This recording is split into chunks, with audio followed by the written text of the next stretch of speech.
के कारण हनुमान बेनीवाल सांसद बने, इस पर क्या प्रतिक्रिया आपकी? देखिए, मोदी जी के कारण तो मैं नहीं बना, लेकिन मेरी वजह से राजस्थान के अंदर तो 12-13 सीट मिली भारतीय जनता पार्टी, उससे 25 सीट मिली। हाँ, अगर 1-2 लाख वोट मुझे बीजेपी का 2-1 लाख के करीब वोट अगर मिला तो मैंने भी 25 से 30 लाख वोट भारतीय जनता पार्टी को राजस्थान के अंदर दिलाया। हरियाणा, उत्तर प्रदेश, दिल्ली, तमाम जगहों पर राष्ट्रीय लोकतांत्रिक पार्टी के नौजवानों ने, जैसे एनडीए गठबंधन हुआ हमारा, उससे भारतीय जनता पार्टी को बहुत बड़ा फायदा इस देश के अंदर हुआ। और ये जब राज्यसभा के चुनाव थे उसमें भी बिना शर्त के भारतीय जनता पार्टी को तीनों मेरे विधायकों ने वोट किया। और जब गहलोत की सरकार गिर रही थी तब इनके पास राजस्थान में एक भी निर्दलीय और किसी दूसरी पार्टी ने बीजेपी का भरोसा नहीं किया। उस समय भी आरएलपी के तीनों विधायक भारतीय जनता पार्टी के साथ फ्लोर टेस्ट में खड़े थे, जबकि वसुंधरा राजे के समर्थक 8 विधायक विधानसभा के अंदर एब्सेंट होकर भाग गए थे। और यही आरोप मैंने लगाया कि वसुंधरा और गहलोत मिले। मैं 22 साल से मेरी बात में मैं अडिग हूं और मैंने नई पार्टी बनाई। जहां तक अरुण सिंह जी ने यह भी कहा कि हनुमान जी की विश्वसनीयता नहीं, अगर मेरी विश्वसनीयता नहीं होती तो 3 बार लगातार विधायक, तो मेरा भाई विधायक और मैं खुद सांसद नहीं बनता। ये मेरी विश्वसनीयता का ही परिणाम है कि राजस्थान में एकमात्र व्यक्ति हूं जो पार्टियों के अंदर रहकर नहीं लड़ता। जिस तरह सचिन पायलट कांग्रेस के अंदर रहकर लड़ाई लड़ रहे हैं, वसुंधरा अंदर रहकर लड़ाई लड़ रही है। अगर दम है तो दम दिखाया अपना, दम तो हनुमान बेनीवाल ने दिखाया राजस्थान के अंदर। और अरुण सिंह जी का जहां तक सवाल रहा, तो अरुण सिंह जी तो राजनाथ सिंह जी के साडू है, इसलिए वो यहाँ प्रभारी है। खुद तो कभी सरपंच भी नहीं बने जीवन के अंदर, कोई चुनाव नहीं लड़ा, बस सिर्फ राजनाथ सिंह जी के साडू है और पार्टी कार्यालय में बैठ रहते हैं, इसलिए प्रभारी बना दिया। और वसुंधरा राजे ने इन्होंने मिलकर इनसे बयान दिला दिया। इन बयानों से मेरे क्या फर्क पड़ता है? और मैं तो फिर मैं ये चुनौती देता हूँ भारतीय जनता पार्टी के नेताओं को कि आप अपना कोई भी एक चीज तय कर ले। मैं आज रिजाइन दे देता हूँ इस सीट से और मैं आरएलपी से लड़ता हूँ, जीत के जाऊंगा। और बीजेपी के लोग कितने रिजाइन देना चाहते हैं, 8, 4, 2 दे दे मेरे सामने। और ये चुनौती मैं देता हूँ भारतीय जनता पार्टी के नेताओं को कि मैं मोदी जी की वजह से जीता हूँ, मैं फिर जीत के जाऊंगा। बीजेपी में 30 नंबर पर रहेगी नागौर के अंदर।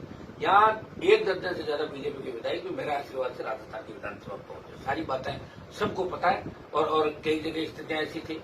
और अभी तक जहां तक चुनाव का सवाल, तो मेरी राष्ट्रीय लोकतांत्रिक पार्टी है, तीनों जगह हमने चुनाव लड़े। इसका फायदा बीजेपी को हो या कांग्रेस को, वो हम नहीं देखते। हमारा काम है कि 23 में राजस्थान में राष्ट्रीय लोकतांत्रिक पार्टी की सरकार बने। जिन मुद्दों को लेकर आरएलपी का गठन किया, किसान कर्ज माफी, मुफ्त बिजली, टोल मुक्त राजस्थान, बेरोजगारी भत्ता, ये आपका खाली पद भरने को लेकर। और देश में भी आपको पता है कि लोकसभा में राजस्थान से सबसे ज्यादा ईस्टर्न कैनाल से लेकर राजस्थान को विशेष राज्य के दर्जे का मामला सबसे ज्यादा लोकसभा में अगर कोई मामले उठाता तो हनुमान बेनीवाल उठाता। और बीजेपी के बुरे वक्त का अगर कोई साथी है तो हनुमान बेनीवाल है, जो बिना शर्त और बिना लोभ लालच के भारतीय जनता पार्टी के साथ खड़ा रहा। अरुण सिंह जी को राजस्थान के बारे में कोई नॉलेज नहीं, ये तो राजनाथ सिंह जी के साडू है, इसलिए बीजेपी कार्यालय में बैठे, इनको प्रभारी बना दिया। ये खुद तो कभी सरपंच भी नहीं बना, उन्हें सरपंच बन सकते, जीवन में कोई चुनाव इन्होंने नहीं लड़ा। राज्यसभा के अंदर पार्टी ने राजनाथ सिंह जी की मेहरबानी से राज्यसभा का मेंबर बना दिया। दूसरा आरोप इन्होंने ये लगाया है कि सुजानगढ़ के उपचुनाव जो उपचुनाव हुए थे तीनों, उनमें कांग्रेस की मदद करी है आपने, इस पर क्या कहना? मैं तो चुनाव आगे भी लड़ूंगा, 2 बाई इलेक्शन फिर लड़ूंगा। अब किसके उससे कौन आता है जीता, मेरे क्या फर्क पड़ता है? मैं यहाँ नागौर के अंदर लड़ा, पंचायतों के अंदर लड़ा, कहीं बीजेपी को फायदा हो गया, कोई खो जाता हुआ कांग्रेस को। हनुमान बेनीवाल का मकसद है कि दोनों पार्टियों को घर बिठा के राजस्थान में किसानों के पक्ष की, जवानों के पक्ष की सरकार राजस्थान के अंदर बने।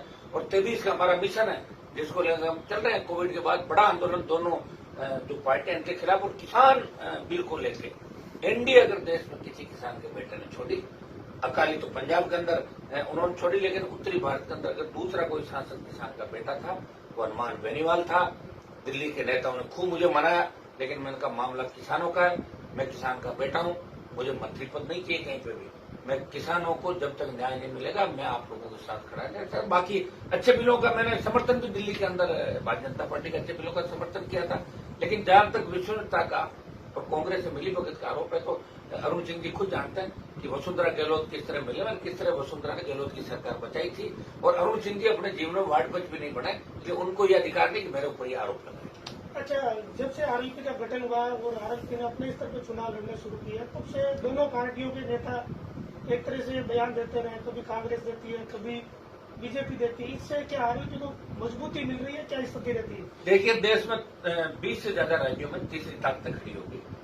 आपके कई राज्य ऐसे थे कांग्रेस बीजेपी का पता नहीं 3 से 4 नंबर पर चली थी। अब राजस्थान में भी दोनों दलों को तकलीफ है कि नया व्यक्ति उभर के क्यों आ रहा। अभी तीनों उपचुनाव के अंदर आपने देखा होगा, बीएसपी हो चाहे कम्युनिस्ट हो, सारे मैदान छोड़ के भागे, थर्ड फ्रंट के नाम पे अकेले आरएलपी। और राजस्थान की जनता को, जवानों को, किसानों को, 36 करोड़ के लोगों को भरोसा राष्ट्रीय लोकतांत्रिक पार्टी पे कि यही व्यक्ति हमें एक नई दिशा देगा और इन दोनों पार्टियों से मुक्ति दिलाएगा और छुटकारा दिलाएगा। 20 साल के अंदर वसुंधरा और गहलोत के खिलाफ बहुत से लोकायुक्त की रिपोर्ट के अंदर भी मुख्यमंत्री पर एफआईआर दर्ज करने के बाद भी लोकायुक्त ने रिपोर्ट करी, जो कि एक बार गहलोत एक बार वसुंधरा, तो जांच कभी होती नहीं, कार्रवाई होती नहीं। और जिस तरह वसुंधरा के भक्त समर्थक जिस तरह का बयान देते हैं, तो कह रहे वसुंधरा ही बीजेपी, तो वसुंधरा को फिर अलग पार्टी बनानी चाहिए, तब दम लगे भाई वसुंधरा में दम है। तो जब अंदर इतना अपमान की घूंट क्यों पी रही है, और क्यों सचिन पायलट कांग्रेस के अंदर बैठ के इस तरह अपमान की घूंट पी रहे हैं, अलग आ जाना चाहिए।